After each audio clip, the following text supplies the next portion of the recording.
The first picture that showed the whole globe was made in 1972 as the Apollo 17 crew left Earth's orbit for the Moon.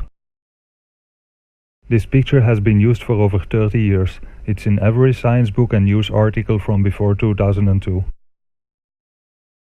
I have one big problem with this picture. This footage that was shown in a documentary aired on the BBC.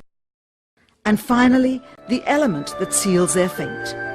Of all the footage of Apollo 11 requested from NASA over a 5-year period, one gem was discovered just before the completion of this documentary. An old reel received by mistake. It contains the raw or unedited footage of the crew of Apollo 11, Michael Collins, Edwin Aldrin Jr. and Neil Armstrong, staging part of their mission for nearly an hour in living color, with exceptionally clear behind-the-scenes audio of conversations discussing the techniques used to achieve a disingenuous picture depicting the Earth at a distance, in order to falsely demonstrate their far journey from it and their ability to survive passing through the Van Allen radiation belts.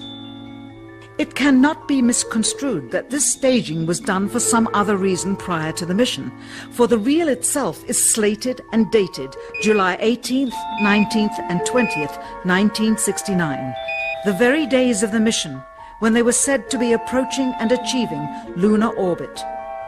Furthermore, it is apparent they are in genuine zero gravity aboard the actual spacecraft, necessary to convince the mass media of their authenticity, just not any further than Earth orbit, as you will see. In this never-before-seen or heard footage, not only is the radio conversation between the astronauts and Houston Control audible, there is a secondary, private conversation taking place between the crew and a third confidential party, prompting the astronauts with what to say, when to speak, and how to effectively manipulate the camera to achieve the desired misleading effect. NASA claims that the Houston transmissions were the only ones taking place with the astronauts. Listen now as Houston Control initiates a conversation with the crew, only to find them too preoccupied with the behind-the-scenes trickery to respond. Moments pass and the oversight is picked up on by the clandestine third party, who quickly prompts them with talk. Immediately, Neil Armstrong speaks. Hello, Apollo 11. Houston, Goldstone says that the TV looks great. Over.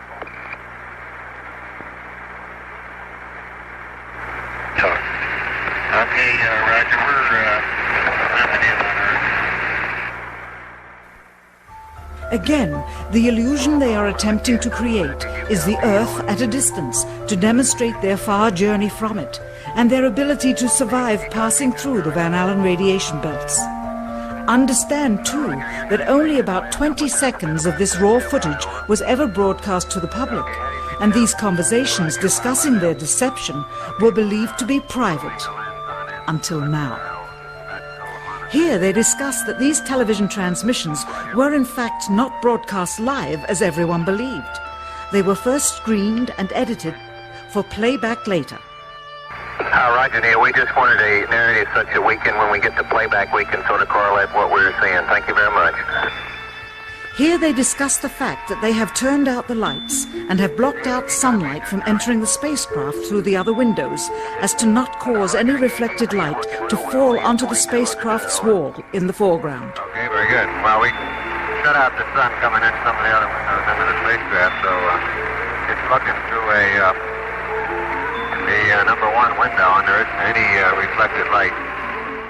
The reason this was done is so that the truth of the matter would not be revealed. It is this. Though the federal government would have you believe that this is a view of Earth from a distance out of the spacecraft's window as it nears the moon, it is not. What they have ingeniously done is placed the camera at the back of the spacecraft and centered the lens on a circular window in the foreground, outside of which it is completely filled with the Earth in low orbit. The circumference of the window then appears to be the diameter of the Earth at a distance, with the darkened walls of the spacecraft appearing to be the blackness of space around it. That is why they wanted the interior dark and blocked out the sun from entering through the other windows. Here you can see the extruded window, probably 2 inches thick at the bottom. This is because the Earth's shine is coming in at a downward angle. It also causes the Earth to appear to be an irregularly shaped circle, for you are seeing the outside of the window at the bottom and the inside of the window at the top, which together form 2 different sized halves of a circle. Subsequently, this take was never used.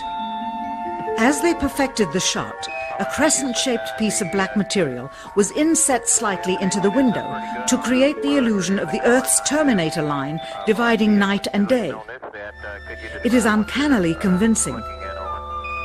During this segment, intended to be edited and played back later for the worldwide television audience, dated July 18, 1969, Neil Armstrong condemns himself as he states that he is 130,000 miles out, or halfway to the moon, as the NASA flight log also states on this date, when he is in reality in low Earth orbit of a few hundred miles.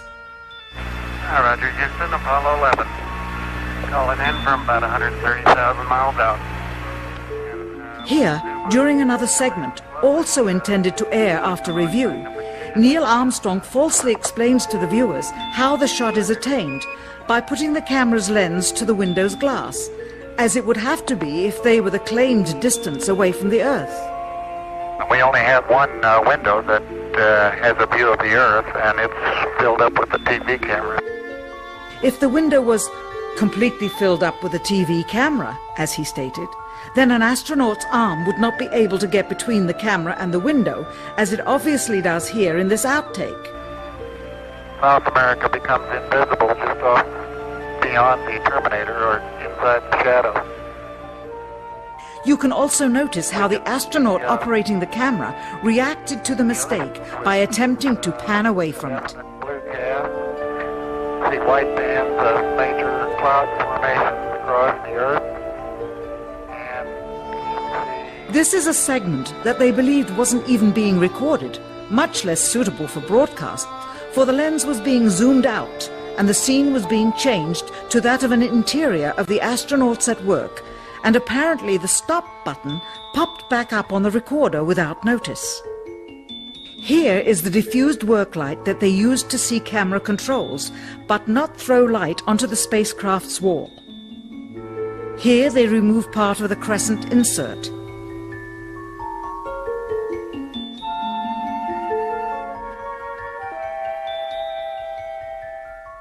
Finally, the iris is opened up and you can see the real location of the camera and the very bright and near Earth out the window.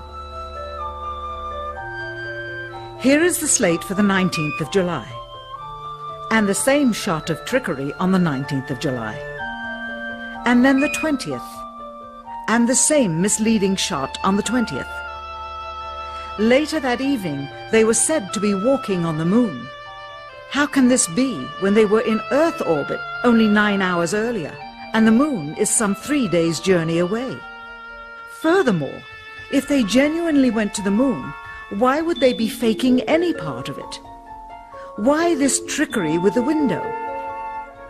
By faking being halfway to the moon, it becomes apparent that they did so because they could not even go halfway. It thus confirms that the stumbling block to their success was the lethal radiation of the Van Allen radiation belts. Since the same equipment was used on the subsequent missions in the 40 months that followed, none of them could have gone to the moon.